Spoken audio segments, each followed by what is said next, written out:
करता है। देखो, विवाह 4 कारणों को ध्यान में रखते हुए किया जाना चाहिए या 4 कारणों से किया जाता है।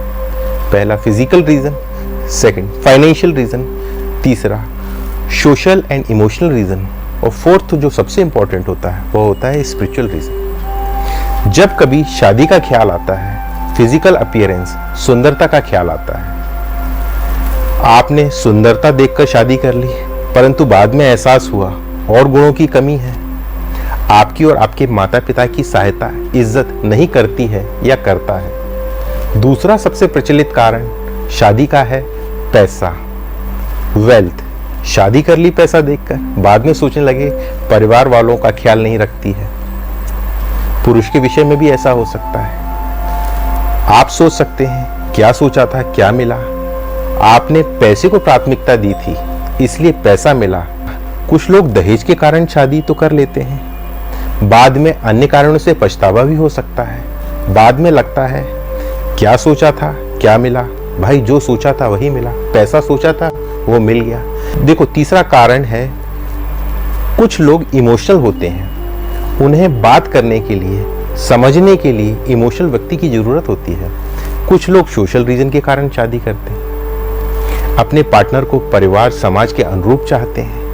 अच्छा, कुछ लोग स्मार्ट होते हैं, सोचते हैं 30-30% सारे गुण मिल जाएं, फिजिकल, फाइनेंशियल, सोशल और इमोशनल। उनकी यह इच्छा पूरी भी हो सकती है, परंतु कुछ लोग सब चीज 100% चाहते हैं। तो भाई, जब आप राम राजकुमार होंगे तभी तो आपको सीता या राजकुमारी मिलेंगी। देखो, अब तक हमने केवल 3 कारणों को ही देखा, परंतु स्टार्टिंग में तो 4 कारण बताए थे।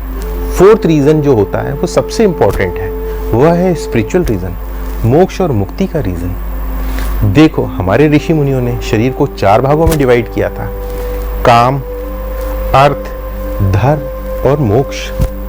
काम का मतलब हुआ फिजिकल डिजायर्स, अर्थ का मतलब हुआ साइकोलॉजिकल डिजायर्स। साइकोलॉजिकल डिजायर्स यानी पैसे की, यश की, कीर्ति की अभिलाषा।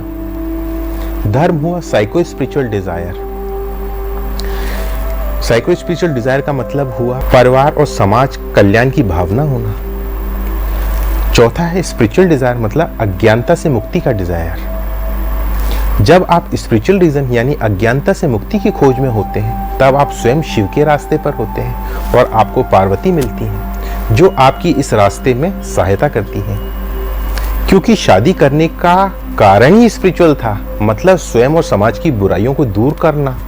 तो ऐसी शादियों के पश्चात संतान भी कार्तिक और गणेश जैसी बुराइयों को दूर करने वाली, अर्थात राक्षसों का नाश करने वाली होती है। देखो, जब कभी हम मोक्ष मुक्ति वर्ड यूज करते हैं तो समाज की प्रतिक्रिया अजीब टाइप की मिलती है। मोक्ष और मुक्ति अजीब, अनसाइंटिफिक, नॉन मॉडर्न टाइप के वर्ड लगते हैं, परंतु यह हकीकत नहीं है। प्रत्येक जीव मुक्ति ही चाहता है। जैसे कोई निर्धनता से मुक्ति चाहता है, कोई रोग से मुक्ति चाहता है, कोई असिद्धि से मुक्ति, कोई अकर्मण्यता से मुक्ति चाहता है। देखो, जैसा कॉज होता है वैसा ही इफेक्ट भी होता है, जो कारण होता है वैसा ही परिणाम होता है। कुछ लोग रिटेल में मुक्ति चाहते हैं तो कुछ लोग होलसेल में मुक्ति चाहते हैं। मोक्ष का विपरीत शब्द बंधन होता है। इस ब्रह्मांड में प्रत्येक जीव मुक्ति ही चाहता है। आज का हमारा विषय था विवाह के कारण। देखो, हमारे ऋषि मुनियों ने विवाह की व्यवस्था को 7 पॉइंट कॉन्ट्रैक्ट के रूप में बनाया था। हमारी व्यवस्था 3 टियर या कहो 3 डायमेंशनल थी। वह थी स्थूल शरीर, सूक्ष्म शरीर और कारण शरीर के विवाह के रूप में। स्थूल शरीर मतलब फिजिकल बॉडी, सूक्ष्म शरीर हुआ गुण बॉडी, मतलब हमारे अंदर का एंडोक्राइन सिस्टम, हार्मोन सिस्टम, जिससे हमारी वृत्तियां बनती हैं। और तीसरा कॉजल बॉडी, मतलब कारण शरीर। फिजिकल बॉडी का प्रोमिनेंस 5 से 10 साल तक ही महत्व रखता है।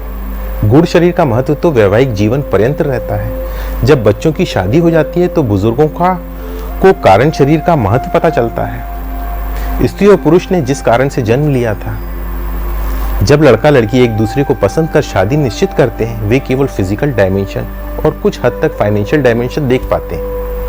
जब हम शादी में पेरेंट्स को इन्वॉल्व कर लेते हैं तो वे समझदारी से सोशल और इमोशनल एस्पेक्ट भी देख लेते हैं, जो बच्चों की समझ से परे की बात है।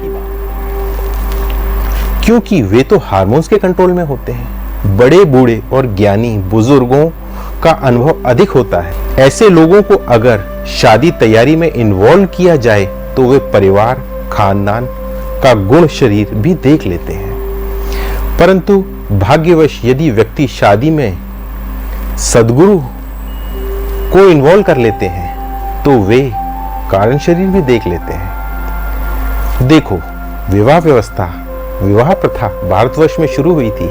इसके बाद में अन्य सभ्यताओं ने इसकी खूबी देख इसको लागू किया। परंतु हमारे ऋषि मुनि ने जिस व्यापक सोच से विवाह तंत्र चालू किया था वह आज निश्चित रूप से एब्सेंट है। जरूरत है, आशा है युवा पीढ़ी इन तथ्यों को गंभीरता को समझेगी। आज इस विषय पर इतना ही। नए विषय, नई बात देखते रहिए गहरी बात। नमस्कार।